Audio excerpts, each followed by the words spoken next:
Alright guys, we're going to look at some food items that you need to stock up on for food shortages or emergencies. And since food is so expensive right now, we don't want to stock up on things that expire and we need to rotate every 2 years. We want to stock up on foods that will last maybe 25 to 30 years or possibly forever, so we can just set them and forget them. First, we're going to go over a list of foods that need to be stored in Mylar bags with oxygen absorbers. Then we're going to go over a few foods that don't. Beans. They're cheap, available pretty much everywhere, and a good source of protein. It's one of the first foods you should buy if you're just getting into prepping and want to start off with the basics. Quick oats, another inexpensive food item. These have a little bit of protein and fat, a good amount of carbs, iron, magnesium, and a few other vitamins and minerals. White rice. Now, brown rice doesn't last as long as white rice, so definitely go with white rice. The good thing about rice is that it's very filling and fairly easy to prepare. Everyone should stock up on it. Instant coffee. It's one of the most valuable and sought after items in prison, and it will also be during SHTF. Most people drink coffee. If you don't drink coffee, you can use it as a barter item. It'll be a very valuable bartering item as most people can't go without it.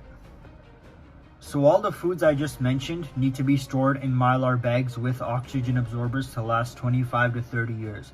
But now we're going to go over some food items that don't need to be stored that way. Salt. It'll go great with your foods and your body needs it, so stock up on lots of it for yourself and maybe even for bartering. Sugar. We use it every single day, so it's safe to say you will end up needing it after the collapse. So store lots of it for yourself, and remember that it can also be a good bartering item. And it's cheap, so you can buy it in bulk. Honey will last forever as long as you get real honey. And I did a whole video on survival and prepping uses of honey, so you can go and check it out. This honey that I have here is Northern Canadian raw buckwheat honey, which is higher in antioxidants than Manuka honey. Baking soda. Everyone uses it at home, and there are very few good substitutes for it. And just remember that baking soda won't expire, but it can lose its potency. Maple syrup.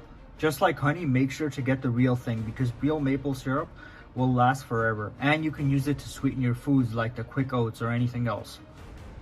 Freeze-dried meals. These are expensive, but they're convenient to have because you just add hot water and eat out of the bag. The good thing about freeze-dried foods is you kind of just have to buy them once and forget about them. You don't have to worry about rotating them as they get close to expiration and buying new ones. Alright guys, that's it for the video. Don't forget to check out the link tree for prepping and survival gear.